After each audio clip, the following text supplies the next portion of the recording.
Hello, welcome. It's me again. Can you believe that we have been going now for nearly 2 weeks? Hasn't this been an incredible opportunity to get to know some of the speakers at the Future of the Health Professional Symposium?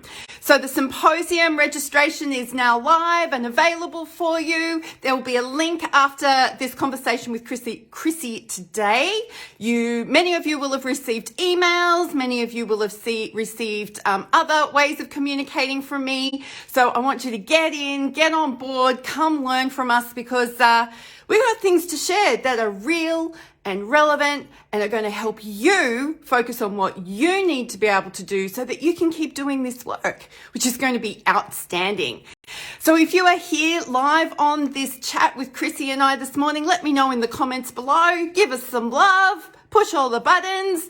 It's much easier for me to be able to visualize who you are that I'm speaking to, rather than me sitting here picturing you all naked, because that's kind of awkward, don't you think? So I'm going to bring Krissy on, and we know how to do this. So let me go find her. There we go. Krissy, the invitation has been sent. You should be able to see that. It will start saying adding. Very cool. So Krissy is all about being authentically you as a leader, but doing this with wisdom.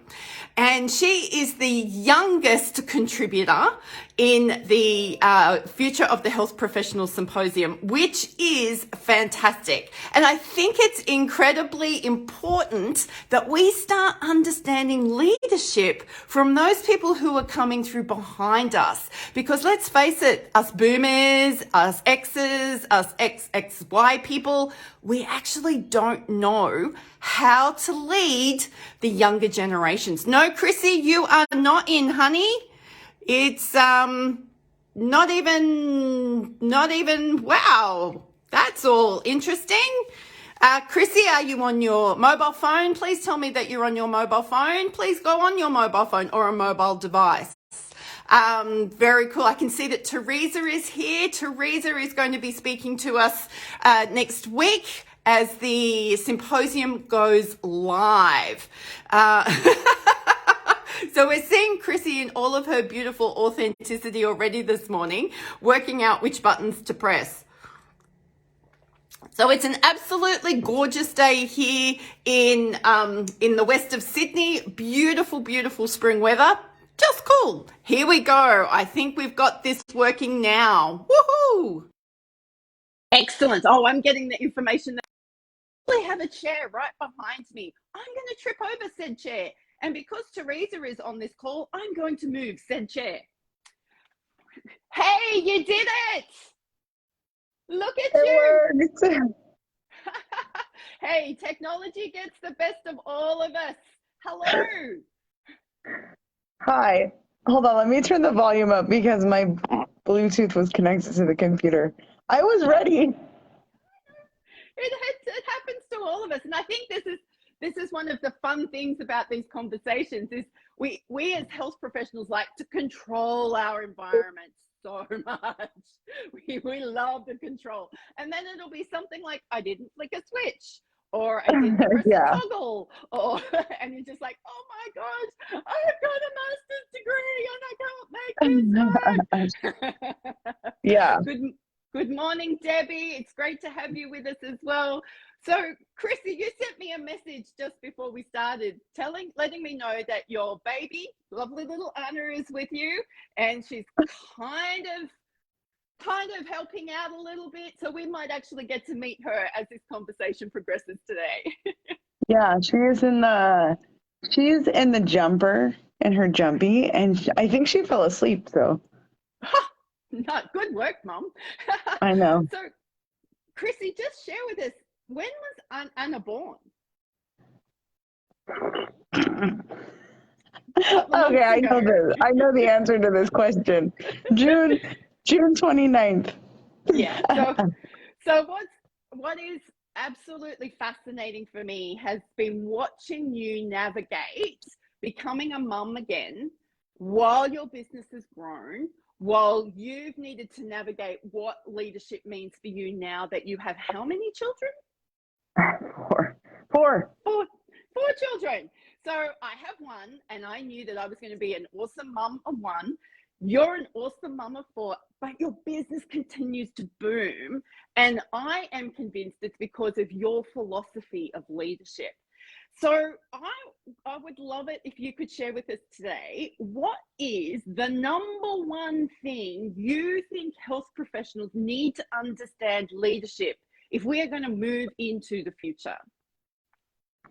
I think that health professionals need to stop leading how other people have told them to lead, and they need to really listen to the inner, I'm going to call it the inner voice because I'm a therapist and that's what I do. They need to listen to the inner voice that's telling them what works best for them, what's authentic to them, what makes them go. And I think for me, when I'm thinking authentic leadership, I'm thinking purpose and meaning. So in order to be like a really effective leader, you also have to have nailed down what your purpose and meaning is. That's like number one, step one. Who are you? Yeah, who are you? So there's a couple of things there. I like many health professionals, I have examples of leaders and managers in my past that have probably traumatized me, made me want to feel sick, and I lost respect very, very quickly. And I worked out that when I've lost respect for the leaders and managers around me, I can't stay. It's just something that whole respect thing is very important to enabling me to feel safe and be able to function. But I know that I brought a lot of those behaviors into my own private practice. I know that I brought a lot of those things that I had to contend with, that I said I never wanted to do, and I never wanted to be like this, into my own way of managing. Why do we do that? I mean, it's hard not to, because most of us have been under bosses and leadership that don't know what they're doing, who treat us really punitively because we all need certain things done. And the only way we know how to get those things done is by being punitive, partly because that's how we grow up too. Like when we're parents, how do they get kids to do stuff? With threats, with, if you don't do this, then I'm going to. So we don't learn early on like internal motivation, and we don't learn early on how to motivate people with internal motivation. Like, how do we get people to be internally motivated to do the work? And I think that's part of it. So it's an attachment issue. Like, I'm a trauma therapist, so attachment issues and then trauma. We react so quickly sometimes, and it's so automatic. We don't even have time to do it differently. But I think part of the healing journey, when you're thinking like trauma and attachment, when you start to know who you are, like that, all of those things start to shed away. Absolutely. And when you've stepped into who you are, so that's one of the things that I've had the pleasure and the honor of watching you do, become more Krissy. There's more Krissy coming into the world. So Krissy, we've got this environment at the moment, like a global environment, well, at least in Western countries, where we just don't have enough health professionals to meet the need. And we have got advertisements for fully trained, qualified, experienced professionals here, there, everywhere. I want you, I want you, I want you, I want you, I want you. Like, it really is an employee's market right now. And I noticed that so many businesses were trying to compete on price. But you quickly worked out that wasn't going to work, right? So what did you learn from watching what others were doing that you have noticed the result that you've wanted? How have you tapped into those intrinsic motivations? Oh, I mean, I always tell people I'm just not an asshole. Step one, just don't be a jerk. Yep. There we go. I love it. So stick that on a sticky note, put it on your screen for the day. Don't be a jerk. Yeah. Yes. Another reason I think people are drawn to and have told us that they're drawn to work with PACs is that we do have like a mission and a value system that is really like community focused, not like external community, like helping people, because that's a given. It's a it's a system, a value system within our company. Like, we take care of our people, and that is the goal, and that is the focus. It's not to get Kristin rich. It's not, although that'd be great. I want everybody to get rich. And it's about valuing each individual employee, one as an individual, and then two as a part of the community. So I think that's part of it. I think part of it too is that, I don't know. I'm trying to think. I had a brain fart. Now I can't remember. Okay. You're allowed to have brain farts. Those are some of it. I just had a baby. You did just have a baby, and you're a little anxious about coming on here today because you're a human being. So I have in the past, I spent a fortune in my time, my energy, and a HR company in developing a financial reward system for productivity in my business. So essentially, it was like, this is your base rate, but if you do this much more, you get this. And if you do this much more, you get that. And if you do this much more, you get that. And I'm like, this is going to be amazing and awesome. And they're going to be so excited. And I'm going to get all the productivity I can out of these people. Exactly. No one took it up. And I was flummoxed, flabbergasted, a little pissed off, and nobody took it up. So I sat down with every single one of them and I said, what would you have preferred instead? Now, 3/4 of them said, I want more time with you, Joe. I want to learn from you. I would never have picked that in a gazillion years. So this whole part of how do you go about meeting the needs of the individuals in your business that allows the business to do what it needs to do? How do you make that happen in, a sentence or less? Yeah, I mean, a sentence or less. It's complicated because it's in every single system that I've built. It's in every way that I approach things. But I'll give an example. The way we are structuring ourselves is that, so when let's say I eventually am no longer at location 1, well, ground 0, then the next site I'll go to and I'll grow that site, right? But the person who steps in and replaces me at that site, who's on this call for ground 0, they will be doing the one-on-one work. So whereas I was going in, I do trainings. I used to meet with people all the time and be there all the time. So she'll step into that role. So it's kind of like I've got therapists who get trained, but then there's also like a leadership step down, step up system. So they step in and get trained the same way you would train a therapist. You train somebody one-on-one. This is how you do it, but not in my way. They've got to do it in their way. It can't be me. No, and I can't be them. So once we get secure in who we are and know the value that we bring, and are able to communicate our mission and our vision and bring people into that, then our internal, sense of self-assuredness says, hey, I can allow the next person to come in. These are the outcomes that I want. This is the culture that I want. But how you get there, let's work that out as we go. Because you're not Krissy, you're not Joe. Let's work out. Is that kind of what you're saying? Yeah, it's very individualized. So, and at every stage, you'll see that same process happen. Who are you and how are you going to implement this? So who I am and how I began PAX is not who you are and how you're going to run your company or what you think is important. My mission is not your mission. So it's all about we've got to find out who are you? What drives you? What are you passionate about? Why are you here on this earth? And I think for leadership, that is our number one problem, because a lot of us, we haven't gotten there yet. We don't yet know how to answer that question. And as a therapist, I know that. I'm an existential therapist. So often one of the first questions I ask is, who are you? And why are you here? Not why are you here in this therapy room, but why are you here on earth? And 9 times out of 10, I get, I don't know. I can't answer that question. And therapists are no different.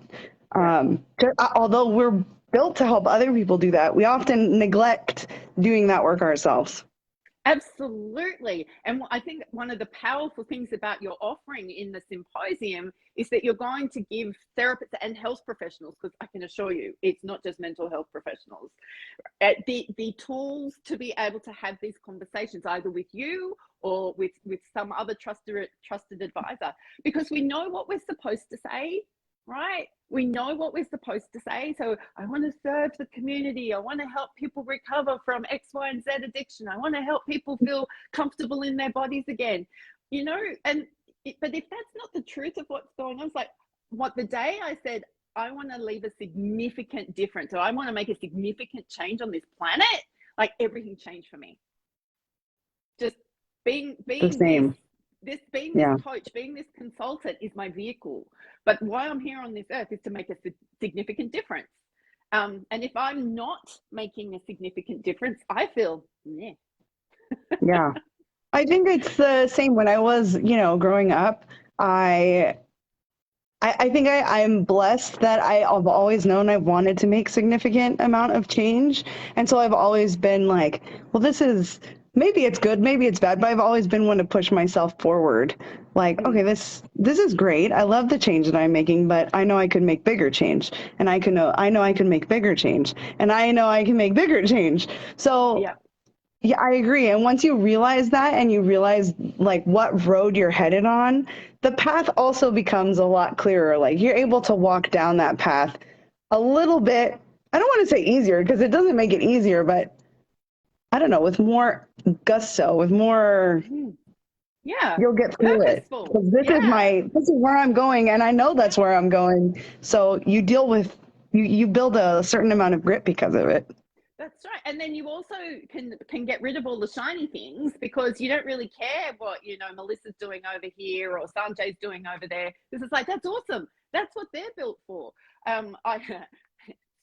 Yes. I thought for a long time I was built for leadership in church communities. I thought that's where I was going to go and that's what I was going to do. I lasted 3 months and went, oh, hell no. This is not for me. This is not where I belong. This is not how I'm going to make a significant difference. And I was able to step away from that and cause least amount of disruption and grief, because it was really obvious. And I think, how we approach it and going, no, I don't want to be a leader of a big practice. I personally don't. I don't want to be the leader of a multi-sided practice. I just don't. But do I want to be the leader of a practice that does a lot of really good work with high quality clinicians over a long period of time? That's me. That's my jam. That's how I want to operate. So that's really cool.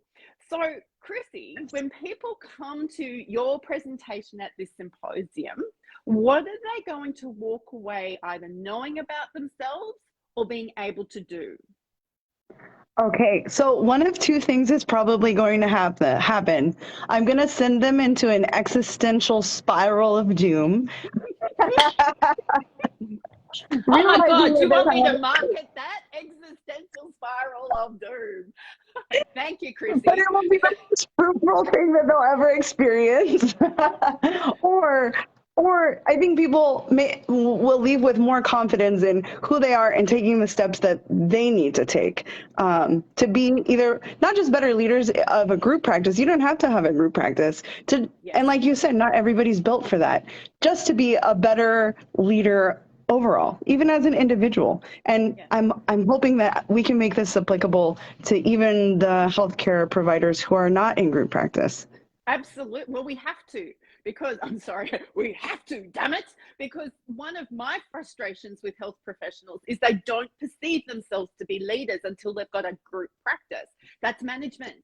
And some people should not own groups. Don't. No, but it is not every day. Built for everyone.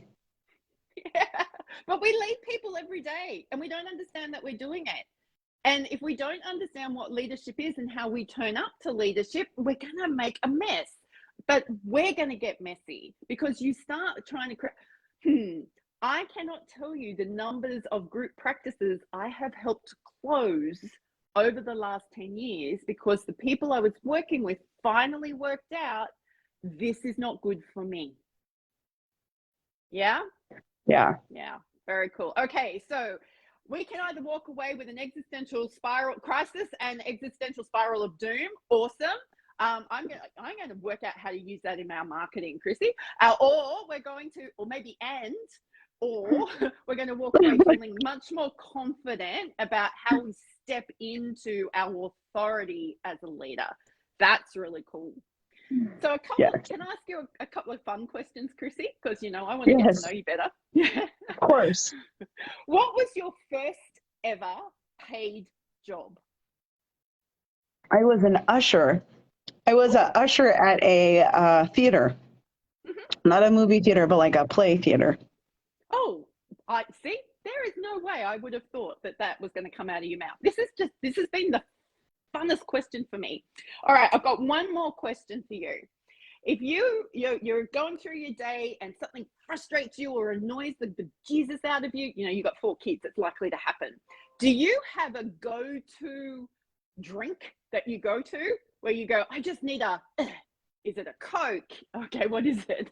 What is that? It is just Fairlife milk and cold brew. That's it. That's all that's in it.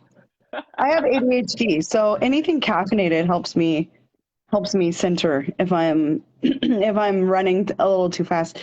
If I get overwhelmed, which happens, and then, you know, because I have ADHD, I get overwhelmed a lot more quickly than a lot of people, unfortunately. So I drink a lot of coffee.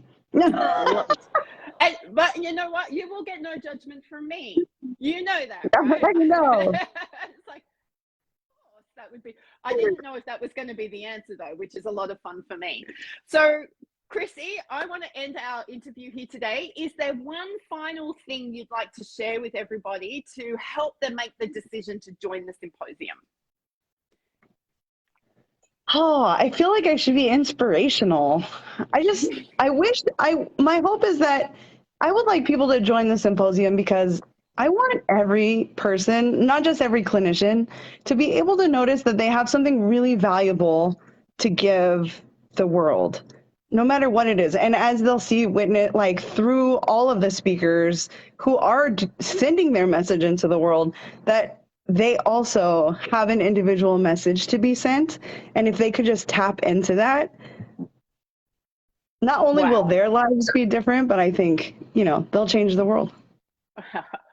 And there we have it, people. That is why you need to join the symposium. Come and get great information, but learn how you can start getting your message out into the world so you can make the significant difference you know you're called to make. Simple. 2 things going on at the same time. Oh, who knew that was possible? Krissy, thank you so much for your time today. If people wanted to connect with you before next week, before the symposium starts, what's the best way for them to do that? Well, it's easy. They could DM me on Facebook. I answer people. I'm really friendly. Yep, and you're very approachable. So connect with Krissy, make it happen, everybody. I will get the link up for the registration page in a couple of minutes. So stick around on this post. Make sure that you register. There is a free version. We want to get this into as many people's brains as possible. And we really look forward to bringing this symposium to you next week. Stick around for tomorrow when I'm speaking with Amaret Kaufman on how we can learn from neurodivergent people to help hack our smarts. We are going to look forward to that conversation. Bye, everybody.